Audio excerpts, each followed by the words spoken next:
Good morning, this is Lori with Hatteras Realty. We're at the beach in Buxton. It is September 1st at about 9 o'clock in the morning.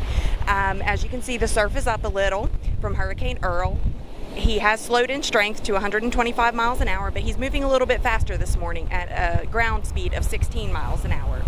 Last night, evacuation orders were issued for Ocracoke Island for both visitors and residents, and this morning, evacuation order was issued for all visitors of Hatteras Island. It is a mandatory evacuation, so all visitors must go.